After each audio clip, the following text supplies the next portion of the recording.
All right, welcome to our housing crisis book study for June, where we're talking about a couple articles. I'm Alvin with Kheprw, and we'll just start with just some check-ins. So at meetings, we like to do how you're feeling 1 to 10 today. Today we're color. What color would it be? And does anybody want to ask a check-in question or have one on the top of their head? Have you ever played a musical instrument or want to play a musical instrument? And if so, what? Oh, that's easy. Should I go first? Sure. So today my color is blue. It's one of my favorites. I'm about a 7 because I have a little dental issue happening. So otherwise I'd be a 9 or a 10. And I play ukulele, and the one behind me is decorative. It does not hold a tune, but it's very pretty. And I have 4 because my husband keeps encouraging me. Nice. Okay. My color is blue as well. Mhm. And well, because I love blue because I love denim. Any and everything denim. I love denim. I would say I am a 9. And just because I feel good. I just came off a vacation, and I was able to hit the refresh button. So I'm actually, in good spirits. And no, I do not play an instrument, but if I always wanted to play the guitar. Mm. And why? Because it just seems cool. Nice. So I'm feeling like an 8. I'd say like a spring onion green. And I used to play the violin for a long time. So I was like really into the violin in like high school. And more recently have been learning to play piano. It's been really like lately, like not at all though. So it's like really on and off. So I'm hoping to get my motivation back. Because at first, you're really excited and you practice all the time, but then you hit the then you're just like, wow, it's going to take a lot of work to get good, get better. Awesome. Well, I guess we can just open it up. I don't know if you all had a chance to look at the articles or the podcasts, Where or if would you I all want find to talk them? about something else entirely, or I can give a summary too. Yeah, you can give us a summary, Alvin. Sure. So I'll start with the podcast by The Economist, and it was about why are housing prices in the US so stubbornly high. Mm, And it just talked about some of the uniqueness to the American housing market, which is in part tied to the 30-year fixed rate mortgage. So, which was, of course, an invention of the US government to help, like once the FHA was created and basically out of the Great Depression, the government started insuring these mortgages so that the banks would lend to folks. But one of the problems that they're looking at is that when interest rates go up like this, that people don't want to sell, because if they are going to have to buy another house right. and they would give up their low interest rate to buy a new house, which would be like, instead of like, it would be like could be triple their payment, like Right. and just because of the interest rate increase. So that kind of locks down the supply in the housing market and really constrains it, because people just like sit on their properties, which also encourages the prices to go up because the supply is Right. so low that people can just, and then it basically also, and this is getting into the other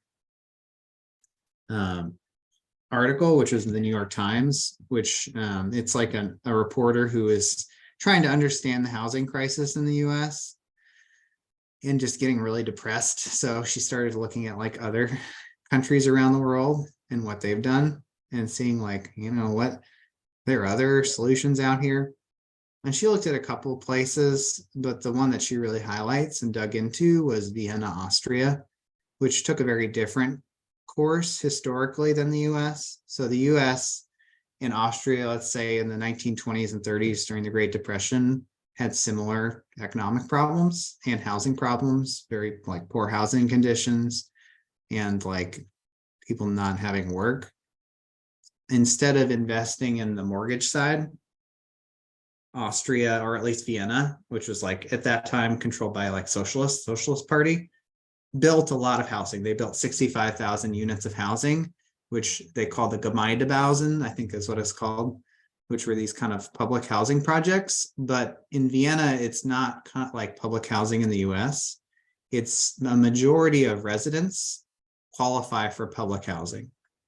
And it's not just for the very poor who can't afford housing on the regular market.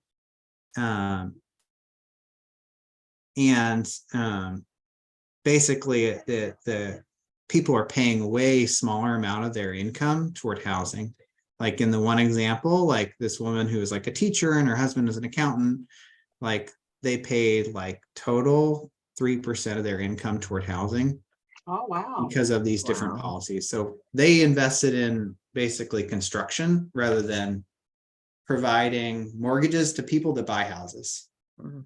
So they increased the supply while also putting in place rent control kind of protections, like just cause eviction protections, which means that you can't just like kick people out. And they also made public housing, that kind of public housing projects, so that a majority of people could qualify to live in them. And that really, and I think the statistic is that 43. Hey, Amani, how's it going? Hey. Welcome. We're having a very small group book discussion today. Yeah. Amani, you want to check in with us? How are you feeling today? 1 to 10 color. And then the check-in question is, do you play an instrument or would like to learn? So I'm feeling like, I don't know, I'm feeling like an 8.5 today. And my color is green. It's so green outside. It's wonderful. And then do I play an instrument? I used to sing. I was talking with friends over the weekend. It was my birthday over the weekend. And we were talking about karaoke, and that's like never been the spirit has not moved me to really do karaoke unless it's with somebody else. But I was like, maybe I should like work on this. So that's something that I can enjoy, because I enjoy watching karaoke a lot. But so yeah, I would say voice, and then I play a little bit of piano. But yeah. Nice, and happy belated birthday. Thank you. Awesome. Well, we were just talking over the articles a little bit. I was trying to give my best take on the summary. I don't know if, Amani, you got a chance to listen or to read any of them? I listened to the first one mostly. I didn't finish it. I got like a pretty good sense of now I've forgotten the word, what was the name of in Vienna? The Gemeindebauten or something like that. Yeah. That's not right, but it's something like No, that. that sounds about right. But it was so interesting to hear about this system that has been so ingrained in the city for however many years, since the 20s or something like that. Yeah. And just how accessible they are to anybody that's been living in the country for a couple of years. You don't even have to be a citizen. Yeah. It's not means tested. So it was interesting to hear about the senator, whoever that had been living there for all those years, even though he was making buku bucks. Some people were like, should we continue doing this? But I know people in Indiana. I talked with somebody that I used to work in the library system, and I knew somebody that worked for the state library. Well, actually, I think he still does, but anyway, he had a low paying job when he entered public housing here in Indy, and lived downtown on Mass Ave and stayed there until he could buy his own place. And he bought a really nice place, like a condo downtown. And I don't know if he was supposed to do that, but he did. And so now he's a homeowner, only because of the infrastructure that was in place here in the city to allow people to, have homes, to have have a home for not a lot of income, or not a lot of money per month. So, Well, yeah. there are, because here at Community Action, we Mhm. have a what we call our housing choice voucher program, and Mhm. they have set in place, because that's basically low income. While you are a participant in the program, you can go, within the program, they have a program to where you can become a homeowner. And Mhm. then also here at Community Action, we are building homes in the Riverside area. I want to say it's going to be we're building about 10 homes, and it is designed more so for the, low income as well. I have a question. Mhm. What, because I've been reading a lot of like I read the book that I think was originally said for next month, maybe. But and I've been reading other just things around housing, particularly in Indiana, particularly in central Indiana. And what, like, when you say low income housing for this project in Riverside, what does that mean to y'all? Like, what do those numbers look like? Because I've seen people talk about like workforce income versus low income, and certain percentages of the median income. Well, what it looks like, and and I can probably get more information because I'm not over that area. That's our wealth development department, and the director over that department is Courtney Goodwin. But what it is we are have a partner with another organization, and we are building homes like $200,000 homes, but they're selling them for 100,000, and you have to be within your income has to be a certain level. I know in my department, we are 200% federal poverty guidelines. So, that's pretty much, what all that I can say about it. But, of course, the homes are, because we took a tour of one of the homes because they have some that's already built. And I mean, the homes are beautiful, but of course, they're not in the best area. They're not in the best neighborhood. But and then like the lender that they are working with, she's pretty much, if you go through this program, so it's like a 12-week program, and it's just basically giving you the ins and outs of becoming a homeowner. There's lots of financial literacy. They go over all of this information. And like I said, I'm not over that program, so I can just basically give you the information from my standpoint. But that's pretty much what it is. It's 200% federal poverty guidelines, and once again, it's where it's costing us 200,000 to build, we're selling for 100,000, and Wow. they are, the homes are beautiful. Wow. And we also had Bobby join us. Bobby, thanks, and good to see you again. Would you like to do a quick check-in? So we're just doing how you're feeling today, 1 to 10. If today were a color, what color would it be? And if you play an instrument now or would like to learn to play an instrument. Hello, everybody. My name is Bobby Ma. I'm glad to be here. I actually forgot about the meeting, and I always double book myself. But I'm glad that I could just listen in. I think my favorite color would be yellow. Things are looking bright for us. Sun, we're so grateful to have it. And the weather, so yellow. And then what was the last one? So you play an instrument or would like to play one? So I do music. I write music. I actually make music with my mouth, and then I go to people to translate it into a sound or a track. So I think, but if I ever wanted to learn something, it would probably be the piano. I have a little MIDI keyboard, but I haven't really played it at all. So just the MIDI keyboard is the challenge, getting to like a 62 key or whatever, 64 or 50, whatever, anything, it would be better. So I think a piano would be my instrument. Nice. And And Bobby, is there a place to find your music online somewhere? Yeah, I have some music that I've done in the past, maybe 10 years ago.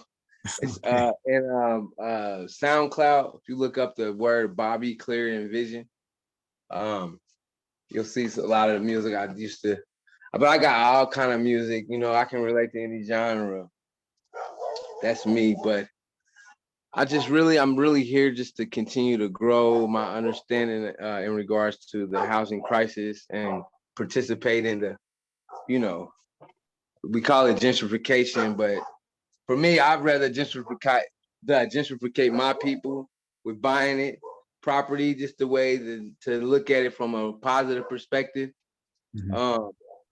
And see that we start to spend people, like we're talking about low income things that really affect people of color.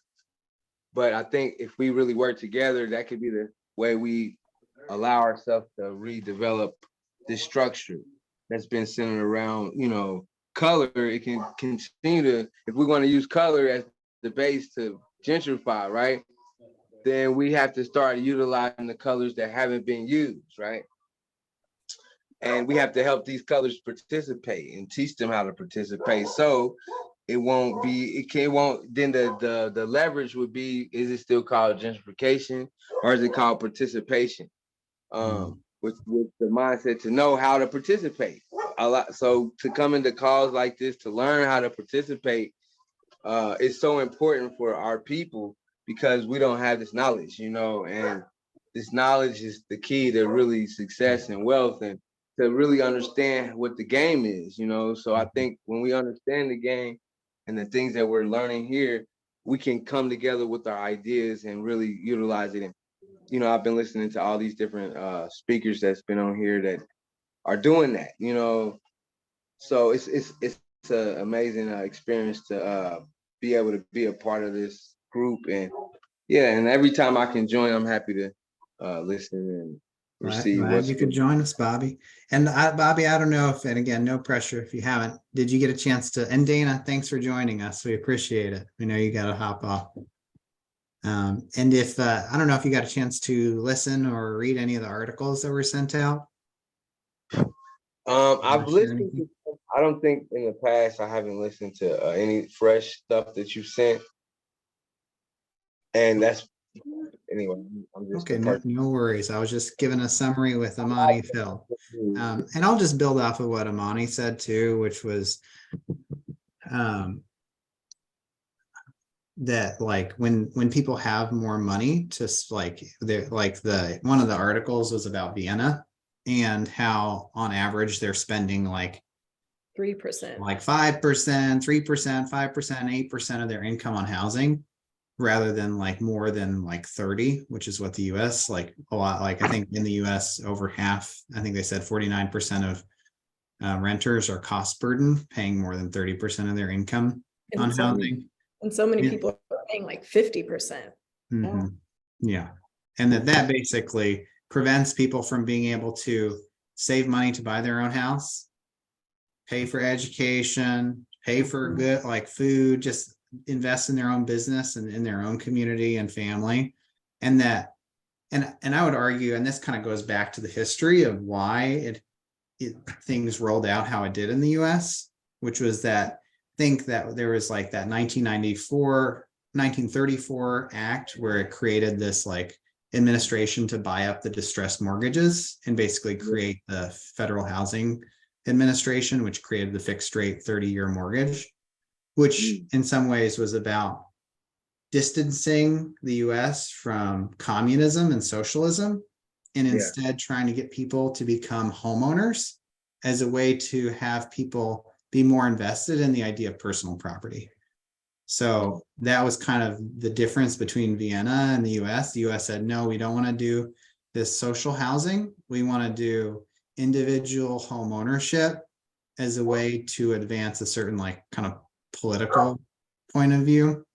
And that I think there was the act that actually created the public housing in like 1938. They said there's this Democratic senator from New York who wanted to pass this social housing, which incorporated more of what Vienna had, which was limited profit housing and like cooperatives, like support for those and financing for that kind of housing.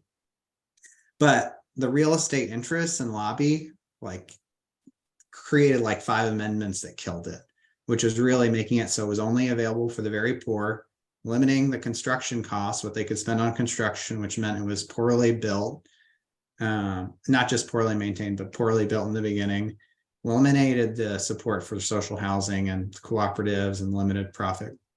And really like in the big scope of pictures and going back to kind of what Bobby talked about, I would say it fits into the tapestry around racial caste and the kind of the modern economy, both in the Americas and really globally, that was predicated on labor brought to the Caribbean and the US and South America from Africa through enslavement, and then the creation of a subcaste, whether that was through forced labor, sharecropping. And now I would say that it's more through the control of real estate. So money is extracted from people by forcing people to rent or live in conditions that are both substandard, but also very expensive, that force people also to work to pay that rent. So it's like, it's just a different kind of form of whether you call it sharecropping or some kind of like way of taking value from people based on like race, and not to mention what we talked about before, which was the housing discrimination and who could own their housing and the big gulf between homeowners and renters in the United States.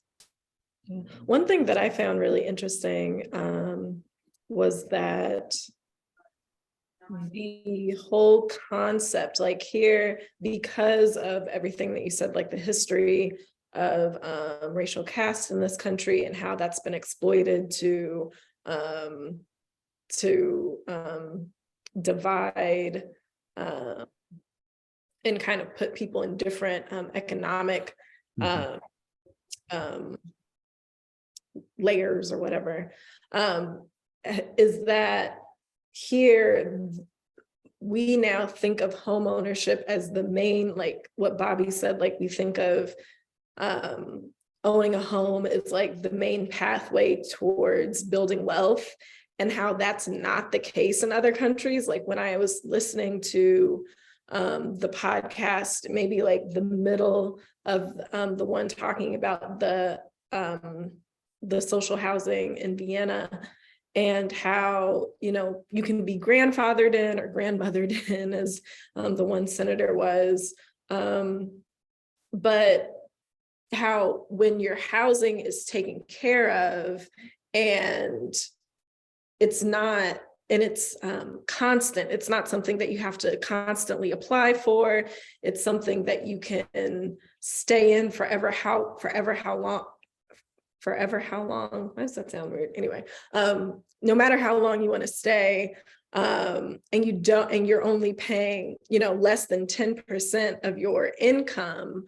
So if you're making $1,000 a month, you're only paying $100 a month for well-built, socially not socially looked down on housing.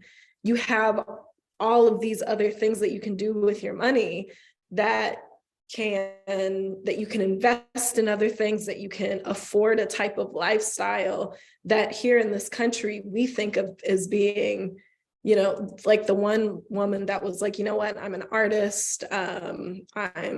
She had a job, but she was also an artist. And she said, I can do this, that, and the other. So I might not have a lot of income, but I live richly because so much of her income isn't reserved for housing the way we are in this country, and how their whole concept of housing isn't wealth building, because now in this country we have this movement where I was reading something that was saying, what was it? It was like maybe 1 in 10, or it might have been more than that, but like a growing percentage of housing sales are made to people that have no plans of living in that house. They just plan on using the house as a stepping stone in order to generate wealth for themselves and their own family by using it as a money-making endeavor instead of a place to live. And so in this country, the way that we're starting to think about housing is as an investment and not as an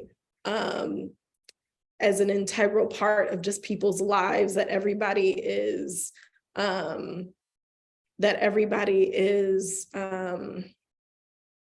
that should be guaranteed to everybody. It's like something that is a privilege that you have to buy into, and how that's not the case in other places. How other places is like, no, we will guarantee you housing that is affordable, that is safe, that is healthy, that is in community with a range of other people from different walks of life. I think in the Vienna piece, they were talking about like maybe 50%, or maybe it was just one person talking about maybe 50% of the people that lived in her particular place were people from different countries. So you have this diversity, because they were saying, Vienna, I think they said, was more diverse as far as people coming from different countries than, like, there were more immigrants than in New York City, which I was like, wow, because I think that here we're so, our political system is often so against, we're so quick to judge other people as like, well, are you an American? Like, are you a citizen? And how long have you been here? Then we'll start getting, then maybe we can start helping you. And then in this particular case, it's like, no, you're here. We know that people need to be housed. We know that it's good for the greater community for us to house individuals in safe and healthy places. So we're just gonna, it might take a while, but it's need-based and yada, yada. So it was just so interesting to not just hear about the ways that people were able to not spend a lot of money on housing, but what that meant for people individually and how that translated into their idea of home ownership, land ownership, housing in a societal sense. Like, they just didn't, like, it's just not, well, I'm going to buy up 5 houses to make my money and to be an income source, but because there's so much more expendable income where people aren't, where it's not, I think I'm repeating myself, but anyway, that I just found that totally astounding, because it's so far from what I see and what I've been reading about, and what I know to be true, because I know people who that's what they're trying to do, and reading more and more about it, I'm like, dang, it's not like that everywhere. So yeah, it's really interesting. Thanks, Amani. Appreciate it. Anyone want to throw out any thoughts or other questions? I wanted to mention there's a link, the top one that I put in the chat. And, it's from the PBS NewsHour yesterday, and it's kind of tangentially related. It's about how cities are investing in surveillance equipment to keep it safe, keep areas safe. But what is happening is they are monitoring people in public housing and then evicting them for really ridiculous things sometimes, like smoking in the wrong area, or and I saw that last night and I was like, oh my God, because once you're in, if How you, long does it take to get in public housing here? And then I if you're, know, then that probably means you can't get back. It's probably like, no, you're you on know, the couch at somebody else's house if you're lucky, you know? Yeah. So, anyway, my, journalism group is, I just bought a year's worth of Zoom yesterday. And, my husband is starting a company, and this is free time for him and more time for me since I just left a contract, but I'm just looking into people to talk to, co-ops, CLTs. If you know, Alvin, I'm going to ask you this off camera, but if you know of any places I could speak with that aren't within driving distance, that are we really not just within, want content, huh? that are not or are in driving distance. Well, actually both.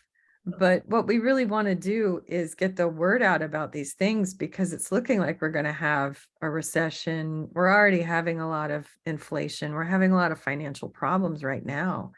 And who knows what it's going to look like in 2 years, you know? And if there's more CLTs that can absorb more homes that would otherwise get foreclosed on, then that could really make a big difference in kind of stabilizing people and communities.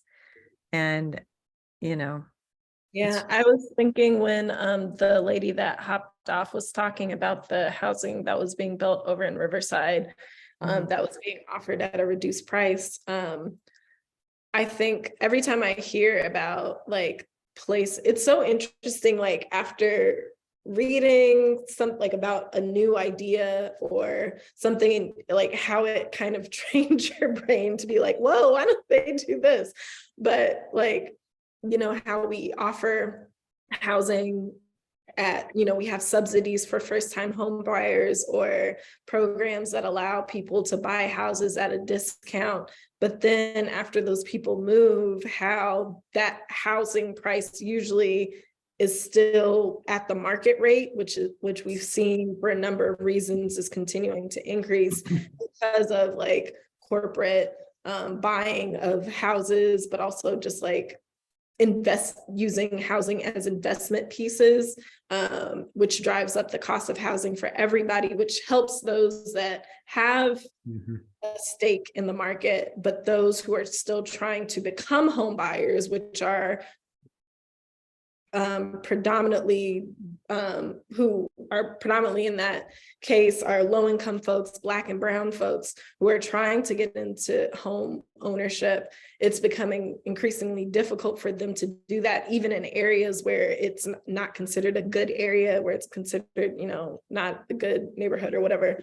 How that money that was saved by the first home buyer eventually just like kind of disappears. And so like how CLTs can help preserve that equity and cost for future generations.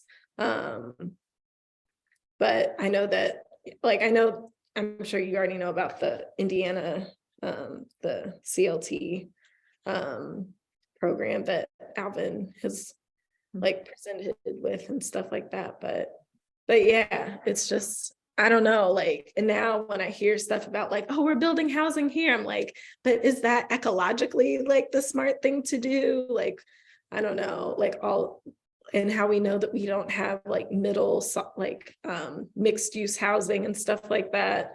And we're continuing to build like these single family homes and like the outskirts of places where people have to drive a lot. And then it's another, and you know, homes take so much power and electricity. And so they're these energy inefficient things. And then people have to drive far, and that's also energy inefficient instead of like infilling and building Right. And it's not taking advantage of infrastructure that's, you know, transportation, public transportation, things like that. I used to live in LA, and everybody there has an ADU or a back house. And that's just a way that people can add on to their home or have a rental. And my editor actually approached me and said, do you think this would work here? And I'm like, I think it would be great. Definitely. I Yeah. read that Indianapolis, on average, we have the largest lot sizes in the whole country. Good to Like, know. yeah, and like, and lot sizes are continuing to go up. And that's something that, like, they convened a task force recently, like last year here in the state, to look at things. And that was one of the things that was like mentioned, but it wasn't something that was really focused on. But I think that especially in metropolitan areas like Indy and Mhm. all of these other places where we have so many single dwellings, like, we have room to add on. Bloomington started a campaign where they're trying to get people to, where they're encouraging people to build like tiny homes, or I forget what they're called. What did you call them? DUs, ADU, it's accessory. something dwelling unit. Yeah, I yeah, forget what the A stands for, but Yeah, Yeah. accessory dwelling unit. yeah, Yeah.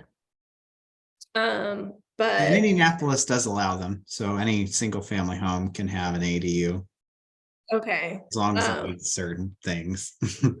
Criteria, yeah.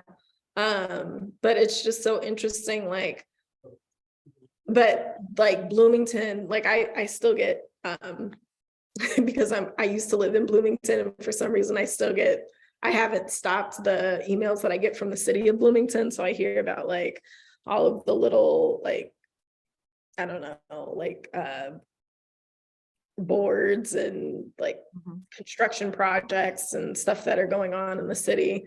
And that was one of the things that they had, like, they have a site that you can go to through the government page where it like has listing of all these like builders that will come and build these ADUs for folks. And you can look at different floor plans. It's not the prettiest website or like most comprehensive thing, but it's a step in the right direction and encouraging Yeah. people like, hey, this is something you can think about. Because I mean, Bloomington, when I lived there, housing was expensive and an issue, and there was always construction going on and everything that I hear. And whenever I go back, it looks totally different. And, but there's a large population there that needs to be housed, student and otherwise. So yeah, it's just really interesting to see and hear about these projects that are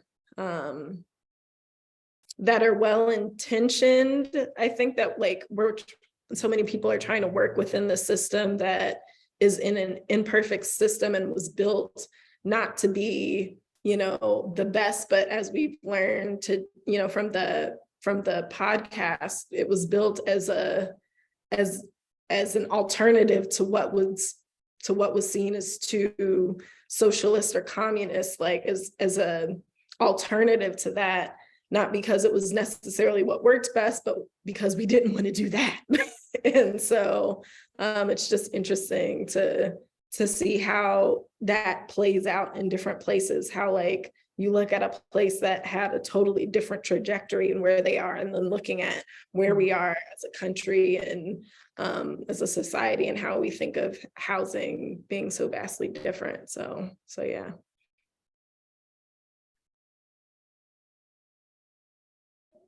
Well said.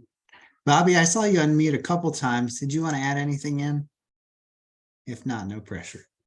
No, I was everything that I'm hearing is great. One of the things that I was thinking about was how when you mentioned those type of houses, they're now building these houses here that are made from those container shipping containers.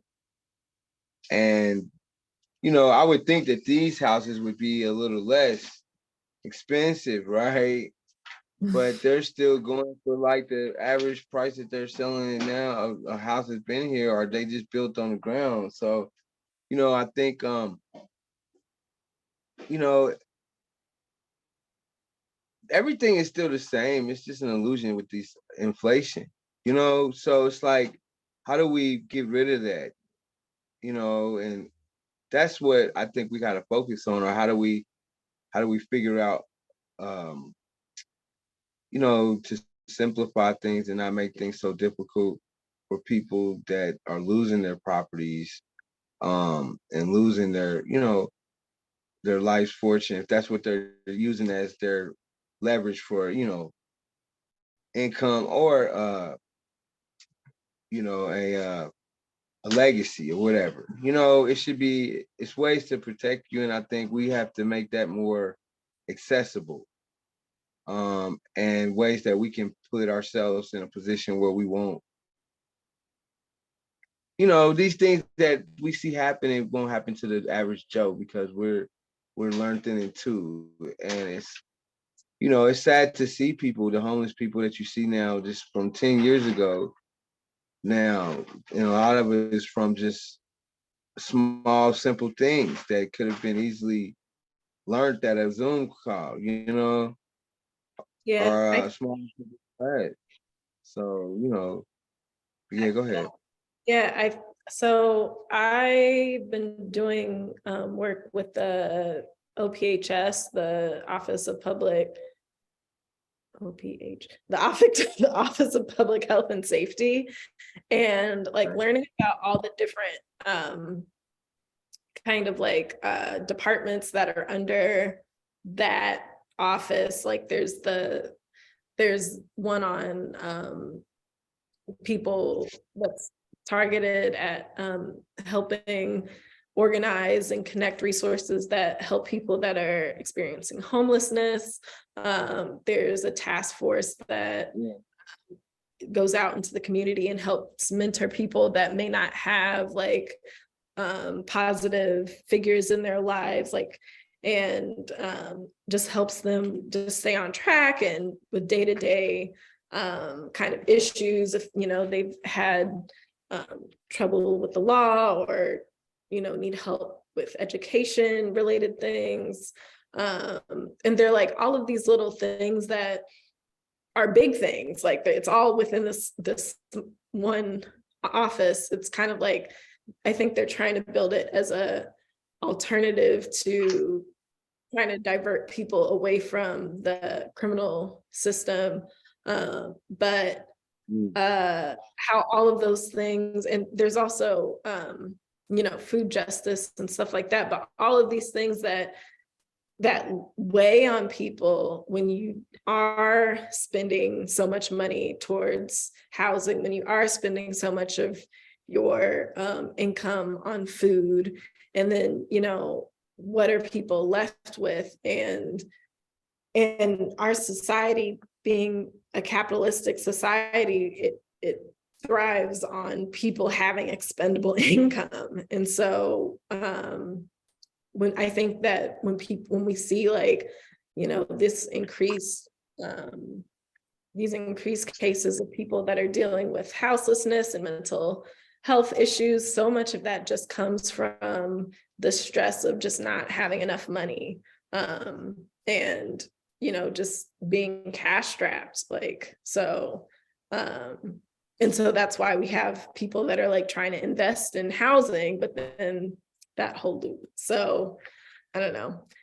But I think that it's interesting to see how even a place that is politically more conservative in general have a department that is focused on doing these things, or at least addressing or talking about, in the very least talking about and recognizing that these are issues, is showing that we're starting to have a like more hopefully holistic approach to housing and all of these myriad of issues that people face every day, that I mean are just a part of the human experience that we have to deal with if we're going to build a society or continue to have a society that serves everyone. So yeah. Yeah, thank you so much for that. Yeah, and I would just add in one thing they said in the article is that anyone who has a mortgage is living Is in also subsidized housing. yes, I thought that was. I was like, yo, I never thought of Both it. the tax write-off for interest for the very Yes. wealthy who itemize their taxes, as well as the mortgage itself. And Yes. really, like, and that's the difference between free market capitalism and what I would call racial capitalism in like America and elsewhere, where it's really about concentrating wealth Mhm. into a particular class. So it's not even really about the free market. Free market is a component, but the rules are put into place to favor those who already have, Mhm. strongly through a racial lens, but not exclusively, because there are folks who are also like non-black who also get the boot, but they also get certain privileges too. So it's kind of like, I don't know if there's an opportunity, at least on a local level or a relational level, to start to leverage as things become more and more unequal. I feel like the system becomes less and less stable because a larger part of the population struggles with making their lives work and like getting the basic things that they need. So I guess, and do you all feel like there are any opportunities now to leverage any kind of change, at least on a local level? On a local level, I mean, I'll let somebody else go first. I'm gonna think about that. My question is, Alvin, you've probably, out of all of us, worked with government officials more than anyone. I've lived in other states, and I'm shocked at how little protection, how few protections there are for renters here, and how they lock you in. If you want to have a lease that's not 12 months long, you got to pay extra. If you want to break your lease, it's a small fortation. If you know, you have to give them 60 days notice, and we're Yeah. trying to move at the end of the summer, and it's like, Yeah. are we really going to know all the answers Yeah. on this day, so that 60 days later we'll be ready, we'll be able to move? I mean, it's really hard. Yeah. And I don't have a lot of hope that that's going to change here. Yeah. I think that I think I don't I see where you're coming from, and I also am not I'm not confident that it'll change anytime very soon. I hope that I'm wrong, because when you look at, you know, the states that do have protection for renters, it's like 45 have at least where you can, you know, if you're living in bad conditions or something, a place where Right. the landlord isn't fixing things, you can use that money to fix it yourself and not have to So you face can eviction. withhold Yeah. rent until they So they do get their butt in something. gear Yeah, and fix it, but you can't do that here. You have no rights here. it's ridiculous. But I was reading like some of the notes from the task force, from the housing task force, and they weren't addressing that, but like, I don't know. I feel like, or not, I feel like I know that just like when Alvin was talking about back in when the Democratic senator was trying to pass social housing or affordable housing here, how it was beat down by a lot of interest groups, like real, you know, housing groups that have a stake in the system being the way it is now. Those are so prevalent here, but I think that as we continue to see more and more people that, you know, aren't necessarily low income, that are workforce income or middle incomes, continue to see those people squeezed, there's going to be more of an outcry. Hopefully it's, you know, directed in a way where it's not just scapegoating the next group, where it's like, oh, well, it's because so-and-so did this. It's like, no, it's because we don't have the protections that other that are just standard in other places. But I hope that I don't know. It's hard to say. It's hard to being in Indiana and just seeing the, for lack of a better word, fuckery that goes on in the just in these spaces where, you know, Mhm. these laws don't serve the people but serve special interests. It is really just mind-boggling to see, but yeah, you always have to have hope that, you know, that There something are, will, I'm yeah, sorry. yeah, There go are a ahead. lot of people that vote here. And Yeah, I but think that would change if more people voted. yeah, Because yeah. there's more people that don't have resources, that don't own property, that are under the thumb of a landlord than there are people who are comfortable and safe and don't have to worry about their expenses changing unless the Yeah. roof caves in, you know. Yeah, yeah, yeah. Well, But and I've got to hop off in just 2 minutes, but Gaby, to try and answer your question, I'm not really hopeful that we can fix it. Okay. If you can, it can be fixed. I think we are in a long history Mhm. and a story. I think understanding that story helps us navigate it and it better. Mhm. I do think that you can make some strides if you relate to people as people, regardless of whatever institutions they work in, and that Mhm. there are certain inertias that these institutions have based off of being a part of that history and a mechanism to perpetuate the status quo of the way things are. But I do think that it's hard to say that in times that have seemed like hopeless before, people have worked together to struggle, survive, and thrive. And that I think we can also connect to that historic memory of being Right. able to cooperate and collaborate. Whether that'll be enough to change the whole system, maybe not, but maybe that's not what we should be necessarily hoping to accomplish. That really it's really a long historic journey that we're all on together.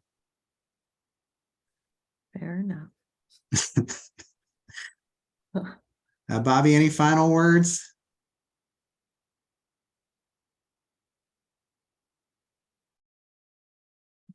Uh, um, yeah, I just think that if it was out, you know, we should appreciate it if it was our, if we're renters, we gotta appreciate it as if it's ours. Mhm.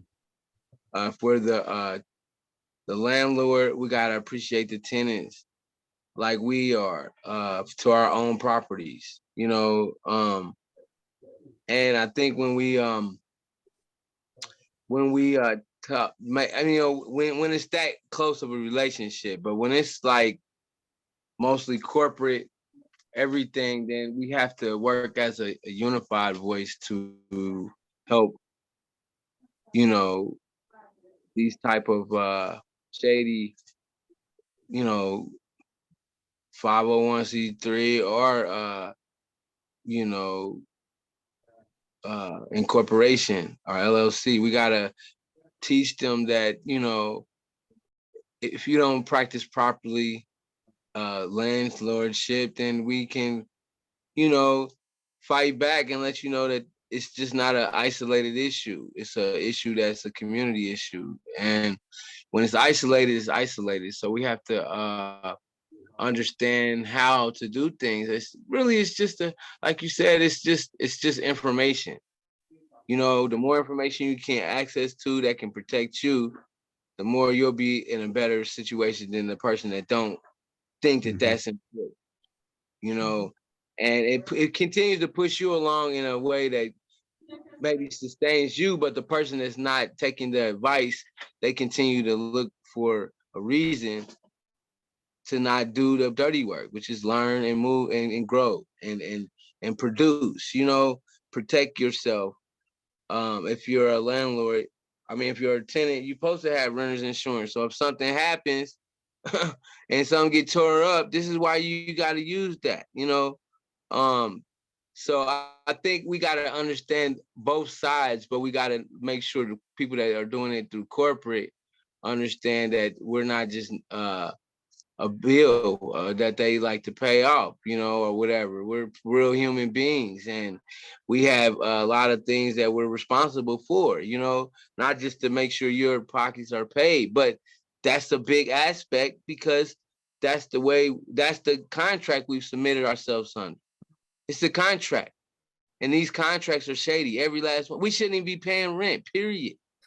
You know, it's countries that don't pay for this stuff. This is already included, right? As a citizen, you know, but you know, if we really go back to the original Constitution, these are things that wasn't an issue at the time. You know, trying to figure out how I'm gonna pay my mortgage and take care of my children. You know what I mean? This is the hardest thing to do now. Why? Why is this a big issue now?